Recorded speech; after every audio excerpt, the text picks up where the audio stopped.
Parker, he, they, president and co-founder of Lititz Chooses Love.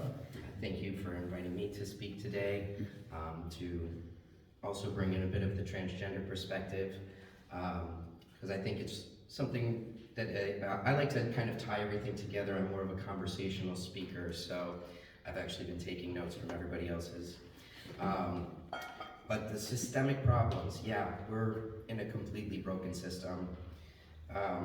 Our society has been broken for a long time, but specifically our current capitalist system is set up with incentives for profits and profits alone. Companies, corporations, systems do not have incentives to care for people, but we all do. People caught up in these systems will get caught up in that capitalist system, and there are not bad people, they're people caught up in a bad system. So something I have to constantly remind myself as an advocate is that most people are doing what they think is right. They think they're doing the right thing. So even if there's a transphobic parent trying to, conversion therapy their kid, that actually is coming from a place of love, believe it or not. And one easier trap for parents to fall into a lot is the bullying trap, which is, my kid's getting bullied for XYZ. I can't control other people's kids. And people think they can control their own kids. So, they tell their own kid, well, maybe don't do XYZ, or maybe be different. Maybe don't be yourself. Because maybe then the other kids will like you. So I warn parents away from that trap all the time, because that just creates a zero environment for that child to feel accepted in. And that can happen for so many differences in life. It can be because you're expressing yourself as a punk, right? Like, there's all sorts of different things that teenagers do that parents are like, So, again, we can tie all our communities together. We really do experience so many similar things, and especially our marginalized communities. Our historically marginalized communities share what, for the most part? Poverty. Yeah. How many historically marginalized communities have a ton of power and a ton of money laying around? Right. So, exactly. And something else that I think applies in a large part to our transgender community, something we preach, is our gender doesn't affect your life.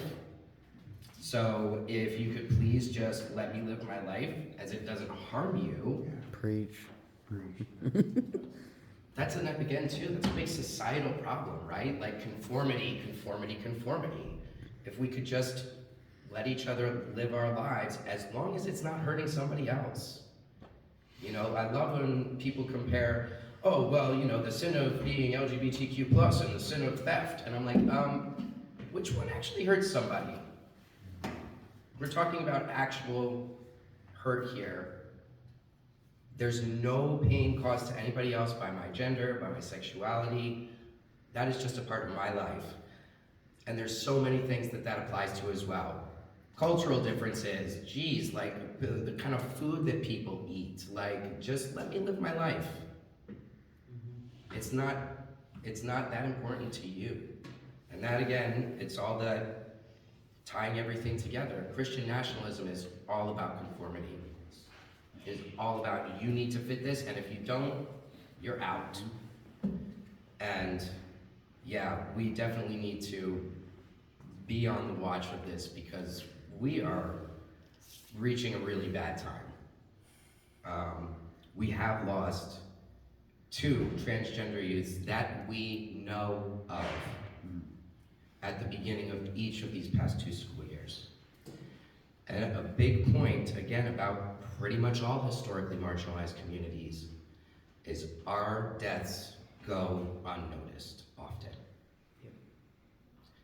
For our community specifically, there's some kids who are gonna give up before they even come out, and we'll never know.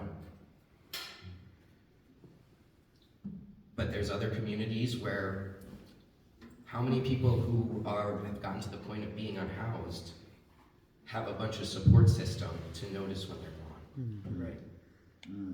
Amen. So people that society has decided to forget about, and again, decided, it's a decision, will pass unnoticed and unnamed, and we always have to think about that on Transgender Day of Remembrance as well, that we have this list of names. It is not nearly covering our entire community.